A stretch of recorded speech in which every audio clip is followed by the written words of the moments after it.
فرعون لوی ظالمو. اول نمبر ظلم خیداو چې وی انا ربکم الاعلی، زه ستاسو لوی خدای.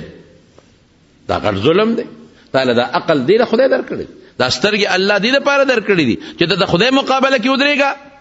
انا ربکم الاعلی، ستاسو لوی خدای. نمبر 1. دویمه سوا بنی اسرائیل اوسېدل په مصر کې. دا د یعقوب علیه السلام نوسیو.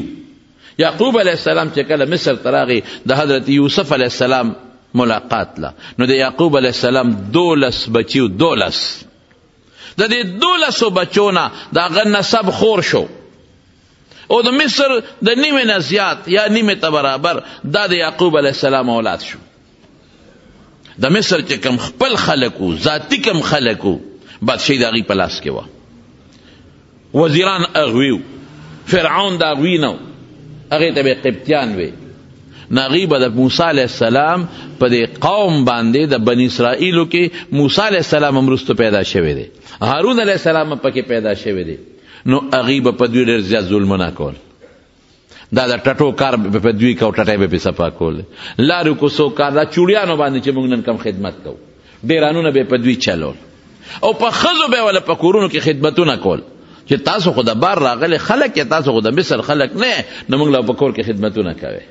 په ماشومانو به وله خدمتونه کول، او چې کم کمزوري کارونه به نو ابا بني اسرائیلو کول. د یعقوب علیه السلام لقب اسرائیلو، د هغوی اولاد به کول دا کارونه. نو فرعون خوب ولیدو، وی زه په خپل تخت باندې ناست یم او یو سړی راغی په زمري سور دی، په زمري باندې، او چابک ورسره دی، او دی نیغ زما دی دربار ته راننوت. او چې دربار ته څنګه راننوت په زمري سور دی، خدای پاکه دا څوک دی؟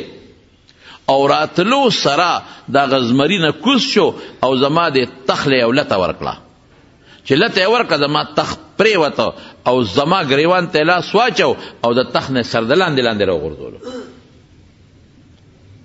نو فرعون د خپلو خلکو سره مشوره وکړه، وی داسې خوب مې لیدلی دی. صاحب دا زمري باندې چې کم سړی را روانو، نو دا د په خیال کې راځي چې دا د کم طرف نه را روانو، سینګ شکل سړی و؟ یو دا د بني اسرائیلو د طرف نه را روانو. هغه زمونږ نوکران قوم چې کم دی د یعقوب علیه السلام نوسی، هغې طرف نه را روانو، او شکل یې هم د هغوی په شان معلومېده. دا هر چا شکل معلومېږي، دا هر قوم د شکل نه پته لګي چې دا د دې قوم سره تعلق لري. لکه اوس د پنجاب نه یو مېلمه راغی دلته کېناسته، او تاسو ورسره خبرې هم نه کړې، تاسو ته پته لګي چې دا د پنجاب دی. د پښتون نه مخ نه پته لګي چې دا پښتون دی. بیا پښتنو کې هم د بعضې علاقو خلک پیژندلی کېږي چې دا د پلانکې علاقې دی، دا د پلانکې علاقې دی، دا د پلانکې علاقې دی. وی بالکل شکل نه داسې معلومېده چې د یعقوب بني اسرائیلو والا دی، او د هغې د طرف نه هم راغی. وی صاحب د خوب تعبیر دی واضحه دی. څنګه دی؟ وی دوی کې به یو الک پیدا کېږي، بادشاهي به هم د نه اخلي او سر د لاندې به دې غورځوي، او طاقت به ورسره وي، لکه زمري طاقت دی. کونټی په لاس کې او چوکه په لاس کې نیول دا طاقت دی. او ستا دربار ته به نیغ راننوځي، تا کې به دونه جرأت نه چې دې منې کې، او نه به ستا نوکران منې کولی شي. او دا تعبیر او ټولو او بالکل دا تعبیر څوک ورسره بس وی دا چلو که چې دې ته بند تړل پکار دی. سیلاب چې کله په سر راشي نو بیا ته ځان نشي خلاصولی، مخکې نه به ورته بند تړی. دې ته مخکې نه بند تړل پکار دی. څنګه به بند تړو ورته؟ وی بس اډر کوه، او بني اسرائیلو کې چې څومره ماشومان پیدا کېږي دا مړه کوه، دا ختم کا، به دا هلک باړو پیدا نشي. یعنی دونه قمقلو، دومره بې وقوفانو چې رب العالمین د کوم څیز فیصله کړې وي هغې ته څوک بند تړلی شي؟ الله فیصله وکړه چې رب فیصله وکړه سپیره بچی ته هغې ته بند څنګه تړی؟ ته هغې ته بند نشي تړلی. خو دا ردی او خپل سوچو د الله د حکم، د الله د قیدې او د الله د فیصلې په مخ کې زمارونو د انسان تدبیر اس کار نشي کولی. تقدیری مسلو کې تدبیر کار نه کوي، تدبیر فیل کېږي. بیا تو به هر څومره تدبیر استعمال کې، خو چې تقدیری مسله پې راشي او د تقدیر توره پې راشي، تدبیر فیل. ته بچی بوځې او ته به په هسپتال کې داخل کې چې دی به بچ شي، خو چې د مرګ توره د الله د طرف نه مقدره پې را پرېوځي، هغه تدبیر ختم. د ډاکټر په مخ کې به ته ساه خېږي، په اپریشن تیټر کې به ته ساه خیږي، اکسیجن به ورته لګېدلی او ساه به ته خیږي، د زړه مشین به ورته لګېدلی او ساه به ته خیږي. ولې تا تدبیر وکړو، تدبیر د پاسه د چا توره راله؟ د الله د تقدیر. ای قسم نه کېږي، خیر و خلاص. نو سپیره دلته دوکه شو. دغه وخت کې دې سپیره له پکار و چې ویرېدی، او دا ولې ما نه بادشاهي بالي، ولې به سر د لاندې غورځېږم؟ دا هلک به څوک چاک ده کې به طاقت څوک پیدا کوي؟ الله به پیدا کوي. ما خو د خدای مقابله کې د خدای اعلان کړی دی. اوهو دا نه ده پکار، بس توبه طایب کېدل پکار ورته. لیکن هغه نور موچت شو، اډر یې وویسته، وی بني اسرائیلو کې چې څومره ماشومان پیدا کېږي هغه وجنې. ظلم زیات شو، دا بل ظلم. هغه الله سره ظلم او ورپسې مخلوق سره ظلم چې په بني اسرائیلو باندې تخپل ټټې پاکې او ته پلارو کوسې جارو کې او ته د هغې په ښځو په ماشومانو په کورونو کې خدمتونه کې او په ټوکې په کارونه کې وډرانونه پې خوری. دغه یو ظلم، دا بل ظلم شروع شو. بس چې کم ماشوم به پیدا کېده په ګاونډ کې پته لګي، جاسوسان ګرځېدل، ماشوم به راوایي، مور مخکې به یې لال کړه، چا غږ کولی شي. لیکن زما رونو، نبی کریم صلی الله علیه وسلم فرمایي چې ظالم دې په خپل ظلم باندې سر نه اوچتوي. ظالم دې دا نه وایي چې زه ظلم کوم او ما ته څوک نشي را رسېدی. اللہ پاک رسول اللہ مبارک فرمائی ان اللہ لیملی الی الظالم، خدای ظالم له مهلت ورکوي، خو چې کله ونیسي نو بیا ته څوک نشي راخلاصولی. بیا اقا ظالم چغې وباسي، په کټ کې پروتي او یو یو چغې د اسمانه پورې خیجي، خو الله بیا رانیولي، بیا راونیسي. مګه خو نخرې کوي، کله یو ځای سوړه وباسي، کله بل ځای سوړه وباسي، کله جامې کرپوي، کله د خوراک شیره ورځي، خو چې کله د لټ هغه سیخ پې د پاسه راغی بس بیا یې سم نشته، خبره ختم. نو نبی علیہ السلام فرمایي زه نه وایم چې الله ظالم له مهلت ورکوي، چې کله ونیسي بعد بیا نه پرېږدي او نه ته بیا څوک خلاصولی شي. خو زمونږ ایمان دی.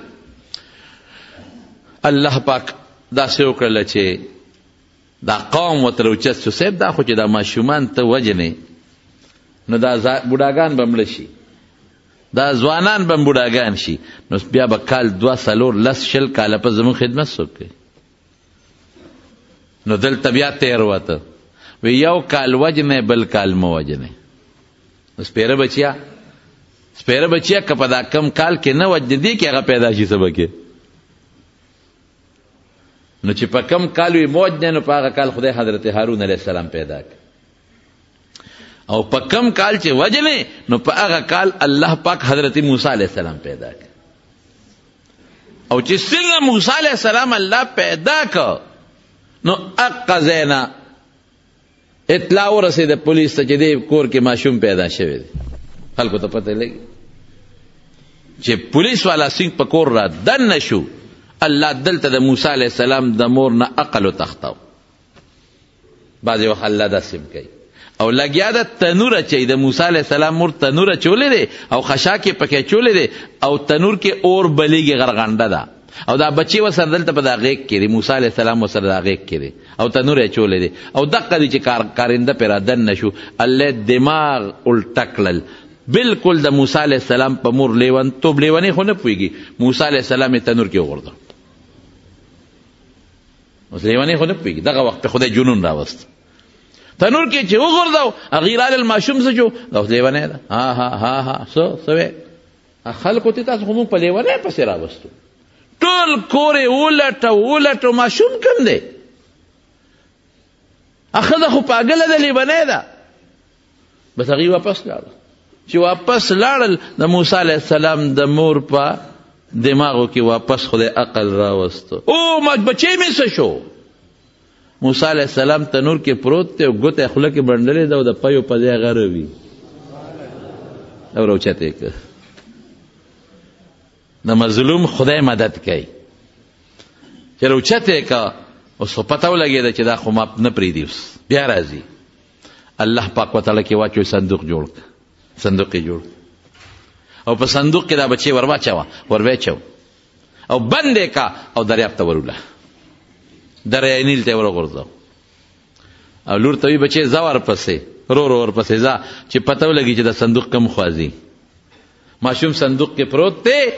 اوس چې الله پاک د چا د جون فیصله کړي، قسم په خدای که څوک د سو باسي، او چې د چا د مر فیصله الله کړي باندې ورته جوړېږي. صندوق رو رو چپه وړي وړي وړي وړي د فرعون دا محل د دریاب په غاړه، او د دې دریاب نه یو وله د ده محل ته دننه تلې وه. نو جبریل علیه السلام وله رو رو دیکه ورکوي ورکوي ورکوي، هغه ولې ته یې وله جوړ کړ. په هغه وله کې دننه لاړ.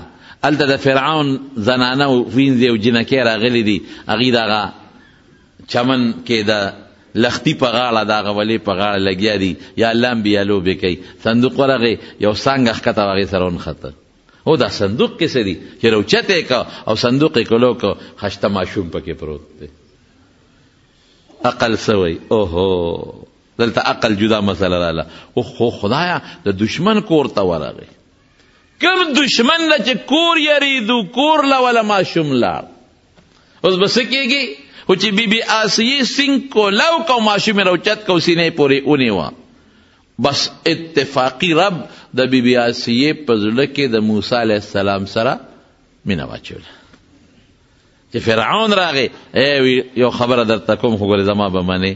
او فرعون په دې عاشق و.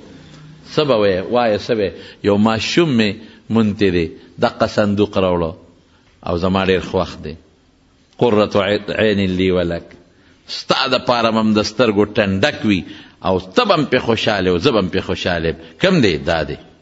وی ستا د پاره بی خو ما د پاره نه دی. علما وایي وی که فرعون داسې ویلي چې او دا ماشوم به ستا د پاره هم د خوشحالۍ ذریعه او ما د پاره به هم د خوشحالۍ ذریعه، ممکن ده چې الله فرعون ته ایمان نصیب کړی وي او دې له هم خدای جنت ته رسولی وي لکه د بی بی آسیې په شان دی. وی تا له بی ما له به نه.